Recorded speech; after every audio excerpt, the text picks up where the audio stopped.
Assalamualaikum warahmatullahi wabarakatuh. Alhamdulillahilladzi qala fi kitabil karim a'udzu billahi minasyaitonir rajim.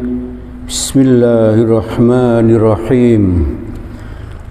Wa may yuti'illaha wa rasulahu faqad faza fawzan azima.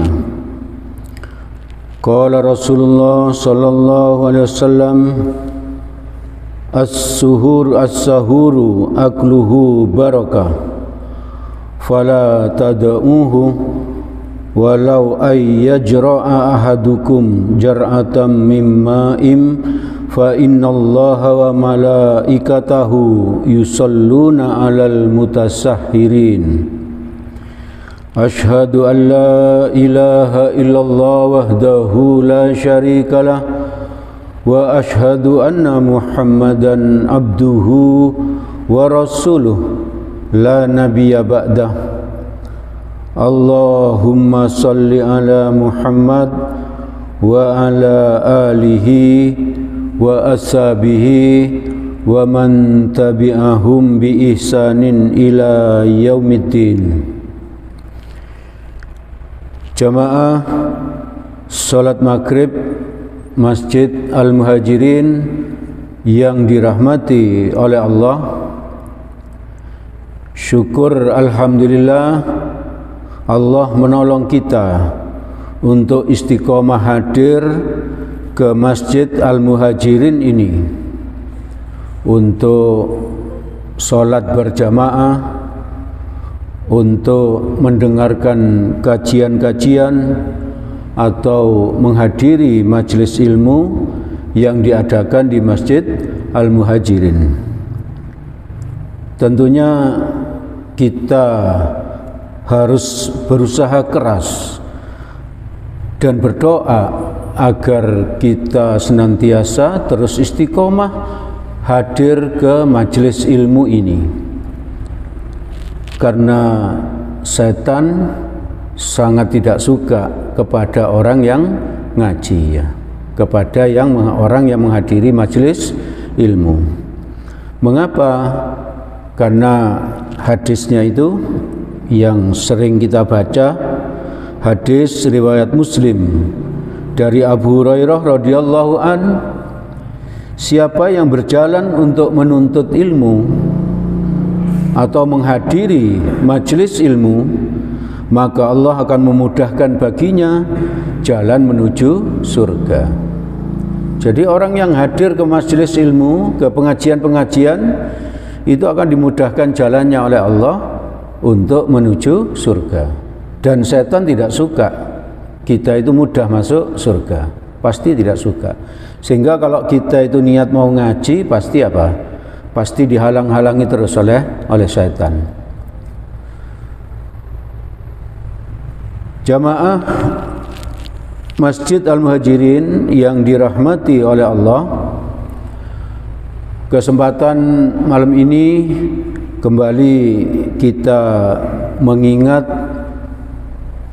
amalan-amalan soleh yang sudah sering kita sampaikan di masjid ini untuk kita amalkan di bulan puasa yang akan datang. Yang pertama tentunya ya puasa itu sendiri, ya. Jadi amalan soleh di bulan Ramadan adalah puasa itu sendiri. Kita sudah tahu keutamaan-keutamaan orang yang berpuasa, keutamaan-keutamaan bulan Ramadan. Maka malam ini saya tambahi satu hadis riwayat An-Nasa'i dari Abu Umamah radhiyallahu an, Rasulullah sallallahu alaihi wasallam bersabda, "Alaika bis-shaumi fa innahu la idlalahu." Hendaklah engkau berpuasa karena amalan itu tidak ada bandingannya. Jadi luar biasa sekali, ya, amal ibadah puasa ini. Nabi bersabda, puasa ini tidak ada bandingannya, tidak ada bandingannya. Ibu, bapak, saudara-saudara yang dirahmati oleh Allah, ada amalan harian yang bisa kita amalkan di bulan Ramadan yang akan datang. Tentu kita tidak hanya bangun malam hanya untuk makan sahur ya. Kalau sekarang itu subuhnya kira-kira jam 4 lebih 18 menit, maka mari kita sahurnya itu kira-kira jam 4 kurang 15 gitu ya. Jadi kira-kira setengah jam sebelum sahur. Maka paling lambat setengah jam dari itu berarti jam 3:4 kira-kira. Syukur-syukur kalau bisa jam 3, syukur-syukur kalau bisa jam setengah 3 kita sudah bangun ya. Tentu di bulan Ramadan ini untuk bisa bangun malam itu akan lebih mudah. Satu, karena ditolong Allah. Yang kedua, karena memang banyak temannya ya. Saudara-saudara kita yang lain saat itu juga bangun pada saat itu. Dan yang ketiga, karena kondisi perut kita tidak terlalu kenyang, jadi nanti buka puasanya tidak terlalu kenyang, sehingga beban kita, perut kita itu tidak terlalu berat, maka memudahkan bagi kita untuk bangun malam. Maka kalau kita bisa bangun jauh sebelum kita sahur, mari biasakan seperti yang amal-amal soleh di hari-hari sebelumnya. Di bulan Ramadan nanti kita lebih tancapkan lagi gitu ya. lebih hebat lagi masuk ke dalam hati kita. Yang pertama tentu doa dibangun tidur ya. Itu mari kita usahakan begitu kita bangun, yang kita ingat pertama itu adalah Allah. Lalu kita doa bangun tidur. Yang kedua, ini hanya pengulangan-pengulangan ya dari yang pernah kita sampaikan. Yang kedua, berniat ya. Sebelum kita beraktivitas apa saja, setelah kita berdoa bangun tidur, maka kita berniat semua yang kita kerjakan hari itu kita niatkan untuk mendapatkan ridhonya Allah. Sehingga kita bekerja itu untuk mendapatkan ridhonya Allah. Kita belajar untuk mendapatkan ridhonya Allah. Kita mandi untuk mendapatkan ridhonya Allah. Kita ke masjid untuk mendapatkan ridhonya Allah, dan seterusnya. Kita niatkan mulai pagi ya, mulai bangun tidur itu. Lalu yang kedua, kita niatkan seluruh aktivitas kita hari itu untuk ibadah, sehingga mendapatkan pahala ya, Dan yang ketiga, kita niatkan semua aktivitas kita saat itu untuk mendapatkan untuk menjadi rahmatan lil alamin, menyebarkan kasih sayang ya, bukan menyebarkan permusuhan, menyebarkan kasih sayang. Jadi kalau ada tetangga kita belum sholat, kita ajak sholat. Sebelum ngajak kita doakan dulu ya. Ya Allah, semoga apa yang akan saya sampaikan ini bisa beliau pahami, dan sehingga beliau bisa mengikutinya ya. Kita nasihati agar beliau itu sholat ya. Di saat kita berdua ya, menasihatinya di saat kita berdua. Lalu menyebarkan rahmat ya, menyebarkan rahmat itu menjadi orang yang sangat pemaaf, menjadi orang yang suka memintakan ampunan kepada Allah, kepada orang lain ya. Orang lain kita mintakan ampun kepada Allah dan lain sebagainya. Jadi luar biasa ya aktivitas kita kalau kita melaksanakan ini ya. Lebih-lebih di bulan Ramadan kita buat ini menjadi aktivitas yang semacam aktivitas wajib, sehingga nanti di 11 bulan yang akan datang ini menjadi suatu kebiasaan ya. Bahkan menjadi suatu kebutuhan. Yang berikutnya, setelah kita niat tadi, kita berinfak ya. Berinfak 1.000 rupiah, 2.000 rupiah, 5.000 rupiah. Alhamdulillah di Masjid Al-Muhajirin ini, di rumah masing-masing jamaah itu dititipi kotak hijau ya, kotak hijau. Bagi mereka yang belum punya bisa minta kepada takmir, atau apa, kalau ke masjid membawa uang, memasukkan uang di kotak-kotak itu, sehingga apa, kita bisa mengamalkan ini. Kita berinfak sebelum beraktivitas 1.000 rupiah, 2.000 rupiah, 5.000, 10.000 dan seterusnya, asalkan kita ikhlas dan istiqomah, kita lakukan tiap hari. Kita lakukan tiap hari. Coba kalau kotak hijau itu ada 60 saja ya, ada 60 saja. Kalau satu rumah, satu kotak itu sehari diisi 1.000, maka satu bulan akan terisi 60.000. Sehingga kalau 60 kotak akan terkumpul 3.600.000 ya, 3.600.000. Lumayan untuk aktivitas atau operasional dari masjid kita ini ya. Apalagi kalau apa, ada yang 2.000, ada yang 5.000, ada yang 10.000 dan sebagainya. Mari kita gemari lagi masalah ini ya. Sebab ada hadisnya ya. Kotak hijau itu ada karena ada hadis, yaitu apa? Kalau pagi itu di saat subuh itu Allah mengutus 2 macam malaikat yang berdoa, ya Allah, bagi orang yang berinfak, ya Allah, gantilah dengan yang lebih baik. Sedangkan yang kedua berdoa, ya Allah, berikanlah kebinasaan kepada orang yang tidak mau berinfak. Maka agar kita mendapatkan doa yang pertama tadi itu, kita berinfak ya, sebelum beraktivitas.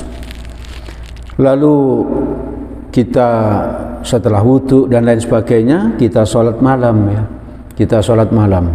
Kalau sorenya kita sudah taraweh dan sudah witir, maka malam harinya barangkali mau tahajud, bisa 2 rakaat, bisa 4 rakaat, bisa 6 rakaat, bisa 8 rakaat, maksimal 8 rakaat maksimal ya.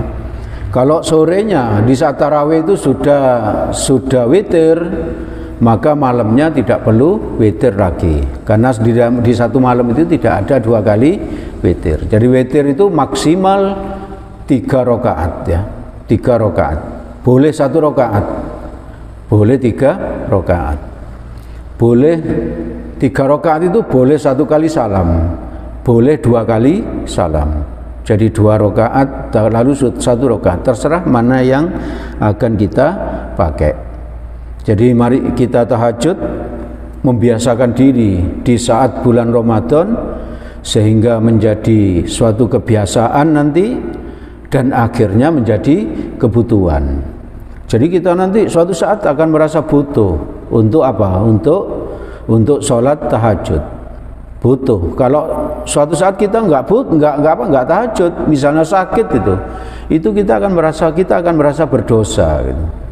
Jangan sampai kita tidak tahajud tapi kita santai gitu ya. Tidak santai. Artinya apa? Tidak merasa berdosa, tidak merasa bersalah gitu ya. Jadi mari kita biasakan ya, membiasakannya mulai Ramadan ini, karena mudah. Di bulan Ramadan itu mudah, karena memang dimudahkan oleh Allah, dimudahkan oleh Allah. Di Al-Quran surat Al-Isra ayat 79 Allah berfirman, A'udzu billahi minasyaitonir rajim, wa minal laili fatahajjat bihi nafilatan laka asa ayyab'atsaka rabbuka maqaman mahmuda. Dan pada sebagian malam hari sholat tahajudlah kamu sebagai suatu ibadah tambahan bagimu. Mudah-mudahan Tuhanmu mengangkat kamu ke tempat yang terpuji. Jadi dengan sholat tahajud ini Allah akan mengangkat kita ke tempat yang terpuji. Tempat terpuji itu apa? Kalau di dunia ya sukses dunia, sukses anak-anaknya sukses, kita mendapatkan ampunan Allah. Kalau akhiratnya ya kita bebas dari siksa kubur, mudah urusannya di padang mahsyar, bahkan apa? Bahkan tanpa hisab ya, tanpa hisab langsung surga ya. Langsung surga. Itu cita-cita yang terbesar ya. Kita masuk surga tanpa siksa kubur, tanpa hisab. Tanpa hisab. Itu sukses yang luar biasa. Maka mari dengan sholat tahajud ya. Sebelum tahajud berarti apa? Sholat yang fardu itu harus diperbaiki ya, diperbaiki. Sholat yang fardu, sholat duhur, sholat asar dan sebagainya itu harus diperbaiki. Lalu untuk apa lagi kita bangun jauh sebelum apa? Sebelum sahur. Jadi jauh sebelum sahur itu setidaknya kita bangun jam 3 gitu sekitar itu. Untuk membaca Al-Quran ya, untuk membaca Al-Quran. Di Quran surat 73 surat Al-Muzammil ayat keempat bagian akhir Allah berfirman, A'udzubillahi minasyaitonirrajim wa rattilil Qur'ana tartila. Dan bacalah Al-Quran itu dengan perlahan-lahan ya. Jangan ngebut ya. Baca Al-Quran itu jangan ngebut, jangan kesusu ya. Perlahan-lahan ya, perlahan-lahan agar lebih mudah memahami dan agar lebih mudah merenungkan makna ayat yang dibaca. Kalau sudah paham, maka diamalkan di dalam kehidupan sehari-hari. Di dalam kehidupan sehari-hari. Bahwa seorang suami itu bertanggung jawab seperti ini, itu ada di Al-Quran. Bahwa seorang istri itu harus begini, itu ada di Al-Quran. Makanya kita baca pelan-pelan ya, kita baca pelan-pelan. Bagaimana seorang anak kepada orang tua, bagaimana orang tua pada anak, tanggung jawab orang tua itu apa saja gitu. Jangan kita sebagai orang tua menuntut haknya saja ya. Kewajiban anak kita tuntut, tapi kewajiban orang tua kita tidak laksanakan ya. Maka mari kita baca Al-Quran dengan perlahan-lahan. Perintahnya ini warattilil Qur'ana tartila, dan bacalah Al-Quran itu dengan perlahan-lahan, dengan perlahan-lahan. Lalu sebelum makan sahur itu kita beristighfar, bertaubat, karena kita hidup ini sering salah, sering khilaf. Maka kita ini sering melakukan dosa kepada Allah, kepada sama manusia. Kalau kepada sama manusia itu kita juga wajib minta maaf kepada orang yang kita zalimi ya. Kepada orang yang kita zalimi.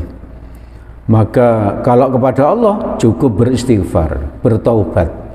Beristighfar minimal 70 kali sampai 100 kali. Karena Nabi setiap malam beristighfar 70 kali atau 100 kali. Nabi yang tanpa dosa, Nabi yang pasti surga, itu masih beristighfar 100 kali atau 70 kali. Hadisnya seperti itu. Dan di bulan Ramadan nanti perbanyak berwirid di dalam hati, Allahumma innaka afuwun tuhibbul afwa fa'fu anni. Ya Allah, Engkau Maha Pengampun dan suka mengampuni, maka ampunilah aku, ampunilah hamba.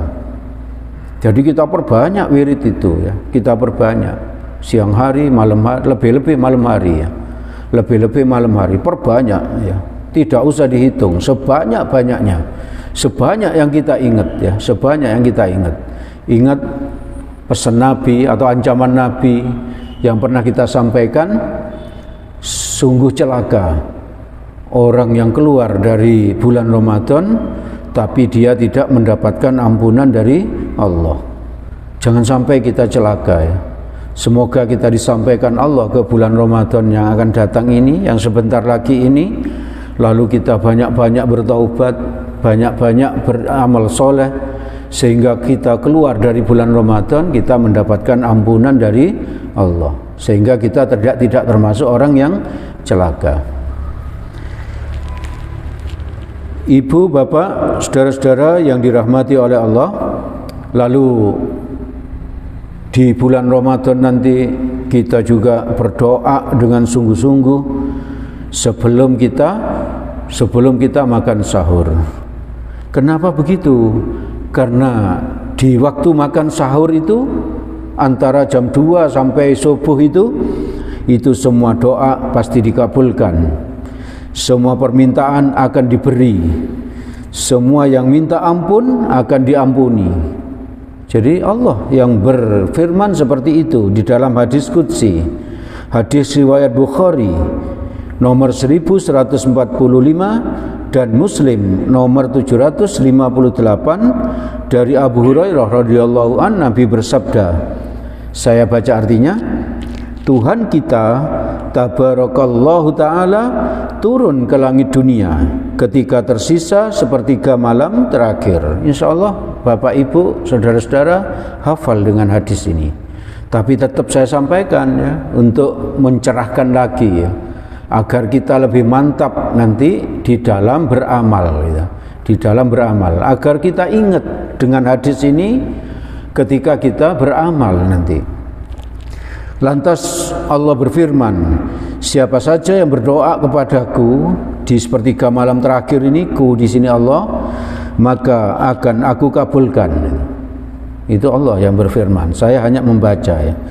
Siapa yang meminta kepadaku, maka akan aku beri gitu. Dan siapa yang meminta ampunan kepadaku, maka akan aku ampuni. Maka ibu bapak yang pernah melakukan dosa besar, jangan berkecil hati. Jangan berkecil hati. Ada medianya, ada waktunya disiapkan oleh Allah bagi kita untuk minta ampun, yaitu di sepertiga malam terakhir, terutama di bulan Ramadan nanti. Di bulan Ramadan kita biasakan sehingga menjadi suatu kebutuhan di bulan-bulan yang lain. Jamaah yang dirahmati oleh Allah, lalu setelah itu kita makan sahur. Jangan sampai tidak makan sahur ya. Walaupun kita ini kuat ya, atau merasa tidak enak makan di saat itu, jangan sampai tidak makan sahur. Minimal itu minum air ya, minimal ya. Jangan sampai tidak makan dan tidak minum ya. Hadis riwayat Bukhari nomor 1923 dan Muslim nomor 1095 dari Anas bin Malik. Nabi sallallahu alaihi wasallam bersabda, tasahharu fa inna fis sahuri barakah. Makan sahurlah kalian, karena dalam makan sahur terdapat keberkahan. Jadi makan sahur itu ada berkah. Apa saja berkahnya? Yang pertama tentu orang yang makan sahur itu dapat pahala ya. Makan dapat pahala kan wes enak-enak pol gitu. Sudah makan dapat pahala. Kenapa kok dapat pahala? Karena kita taat kepada perintahnya Rasul ya. Nabi menyuruh kita makan sahur. Lalu kita dengan sadar kita niat saya akan makan sahur untuk puasa besok. Karena disuruh oleh Nabi, ya. Karena taat kepada Nabi, maka kita akan dapat pahala ya. Kita dapat pahala.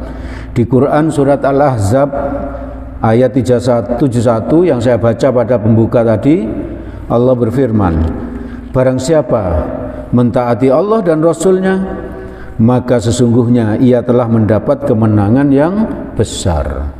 Jadi kalau kita taat kepada Rasul, taat kepada Allah, juga dalam rangka makan sahur ini, maka itu berarti kita mendapatkan kemenangan yang besar, kemenangan yang besar. Oleh karena itu ibu bapak jangan sampai tidak makan sahur. Keberkahan yang lain dari makan sahur itu adalah fisik lebih kuat, sehingga kita bisa lebih kuat di dalam berpuasa. Kita tidak mengeluh nanti, bahkan kita bersyukur karena kita bisa berpuasa. Imam Nawawi rahimahumullah berkata, barokah makan sahur amat jelas, yaitu semakin menguatkan dan menambah semangat orang yang berpuasa. Jadi keberkahan makan sahur itu kita akan makin kuat ya. Jangan sampai kita puasa itu jam 9 sudah nampak lemes gitu ya. Dan jangan sampai kita puasa itu minta dihormati orang. Orang yang tidak makan sahur bisa jadi minta dihormati orang. Hormatilah orang yang sedang puasa gitu. Ada spanduk dulu begitu kalau dulu. Kalau sekarang saya tidak tahu, mungkin sudah tidak ada ya. Hormatilah orang sedang berpuasa gitu. Puasa kok minta dihormati gitu. Kita tidak usah gila hormat seperti itu. Kita puasa itu karena Allah, karena taat pada Allah dan taat pada Rasul. Tidak usah ada yang menghormati, tidak usah ada yang memuji kalau kita sedang puasa. Dan kita tidak, bentuk penghormatan itu tidak perlu dengan apa? Menyuruh, mengobrak-abrik orang yang sedang apa? Warungnya sedang buka. Gitu. Kalau saya biarkan saja itu karena apa? Mereka itu mencari nafkah. Gitu. Dan mereka niatnya apa? Memberi makan kepada orang yang apa? Kepada orang yang tidak berpuasa. Yang tidak berpuasa itu ada beberapa ya. Misalnya apa? Yang beragama lain, atau orang yang sedang sakit, atau orang yang sedang apa? Yang sudah tua, atau orang yang sedang perjalanan dan sebagainya ya. Jadi mari kita berpuasa itu karena Allah. Karena apa? Karena taat kepada Rasulullah. Bukan karena ingin dipuji orang, bukan karena kita ingin dihormati orang. Maka agar itu bisa kita kurangi, bahkan kita hilangkan, maka makan sahur ya. Makan sahur agar kita itu bersyukur, agar kita itu bersyukur. Lalu keberkahan makan sahur yang lain di dalam sebuah hadis riwayat Ahmad nomor 44 dari Abu Sa'id Al-Hudri, Nabi Muhammad SAW bersabda, tadi saya baca pada pembuka, sekarang saya baca artinya. Makan sahur adalah makan penuh berkah. Janganlah kalian meninggalkannya walau dengan seteguk air.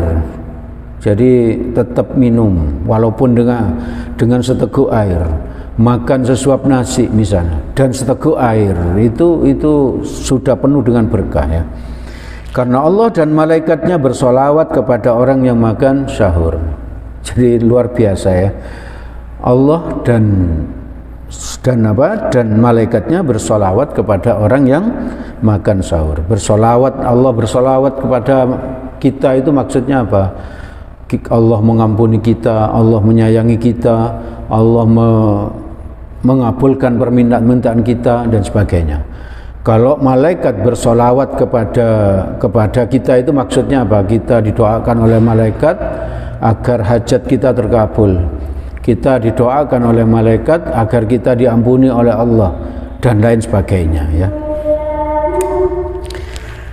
Jamaah yang dirahmati oleh Allah, tadi sudah disampaikan kapan makan sahur itu kira-kira 30 menit sebelum subuh ya. Jadi kita makan dengan santai, kita makan dan sebagainya. Terakhir makan sahur itu di saat apa? Di saat azan subuh ya, di saat azan subuh. Bukan di saat itu apa? Apa istilahnya? 10 menit sebelum subuh itu hanya perhatian saja agar kita hati-hati gitu ya. Bahwa kalau itu sudah berkumandang maka itu berarti apa? Itu kurang 10 menit menjelang subuh. Kita harus berhati-hati. Kita tetap makan, kita tetap minum sampai azan subuh, sampai azan subuh. Lalu aktivitas yang berikutnya saya sampaikan secara singkat, yaitu berbuka puasa dan menyegerakannya. Di dalam hadis riwayat Bukhari Muslim, Nabi bersabda, saya baca artinya, manusia selalu mendapat kebaikan selama ia menyegerakan buka puasa. Jadi di saat kita di perjalanan misalnya kita sudah sanggup buka puasa, misalnya air dan kurma sebiji misalnya atau beberapa biji, untuk apa? Untuk misalnya kita naik angkutan umum, kesempatan ya. Maghrib di angkutan umum, kesempatan untuk masuk surga ya. Jadi di saat maghrib kita minum, lalu kita apa? Kita kasih kurma sebelah kita gitu. Jagalah dirimu dari siksa api neraka walaupun dengan sebiji kurma. Walaupun dengan sebiji kurma. Ibu bapak, saudara-saudara yang dirahmati oleh Allah, berbuka puasa itu kalau oleh Nabi disuruh memulai dengan apa? Dengan kurma. Kalau tidak tersedia kurma, dengan air putih. Jadi pembukanya dengan air putih. Kalau tidak tersedia kurma, jangan ikut itu iklan ya. Berbukalah dengan yang manis ya. Yang manis berarti kurma gitu ya, kurma. Hadisnya itu kurma. Kalau tidak ada kurma, maka dengan air putih. Itu. Kalau setelah itu yang lain-lain itu silakan ya. Hadisnya dari Abu Daud, Tirmizi, Nasai dan Ibnu Majah. Nabi bersabda, apabila kamu berbuka puasa, berbukalah dengan kurma. Jika tidak ada, berbukalah dengan air, karena air itu suci. Lalu kita berdoa, doa buka puasa yang sahih itu yaitu zahabat dhamma'u wabtallatil uruku wa thabatal ajru insyaallah. Kalau tidak hafal kita berdoa bahasa Indonesianya lebih mudah ya. Dahaga telah lenyap dan urat-urat telah basah serta pahala telah disiapkan insyaallah. Tidak sulit ya menghafalnya. Ibu bapak, saudara-saudara yang dirahmati oleh Allah, jangan lupa di saat berbuka puasa itu banyak-banyak berdoa kepada Allah. Karena apa? Karena di saat buka puasa itu doa kita pasti dikabulkan oleh Allah. Ibu bapak, saudara-saudara yang dirahmati oleh Allah, itu yang bisa kami sampaikan pada kesempatan malam ini.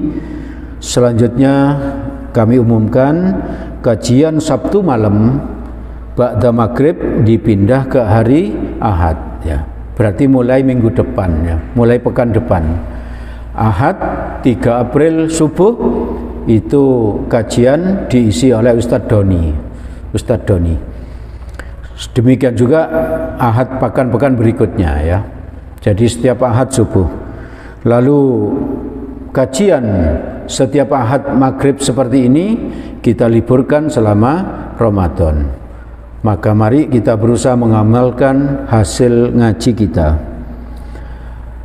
Lalu kita perbanyak wirid yang tadi itu, Allahumma innaka afuwun tuhibbul afwa fa'fu anni. Ya Allah, Engkau Maha Pengampun dan suka mengampuni, maka ampunilah aku. Semua takmir Masjid Al-Muhajirin minta maaf kepada semua jamaah atas khilaf dan salah baik lisan maupun tindakan yang kami lakukan selama ini. Mohon diikhlaskan seikhlas-ikhlasnya ya.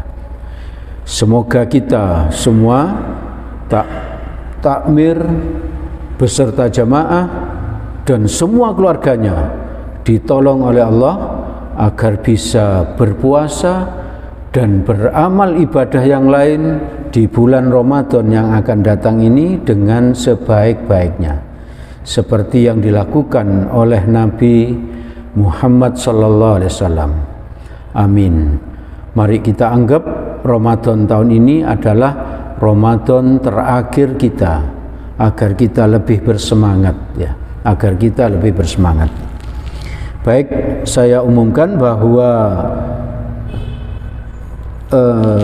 Hari Raya Kurban itu insya Allah tanggal 9 Juli tahun 2022. Bagi yang ingin berkorban bisa menghubungi Bapak Sofyan atau Ibu Junaidi. Nabi berkorban setiap tahun, maka mari kita usaha untuk meniru Nabi agar berkorban setiap tahun. Mari kita tutup kajian dengan berdoa kafaratul majlis. Subhanakallahumma wa bihamdik asyhadu an la ilaha illa anta astaghfiruka wa atubu ilaik. Billahi taufik wal hidayah. Assalamualaikum warahmatullahi wabarakatuh.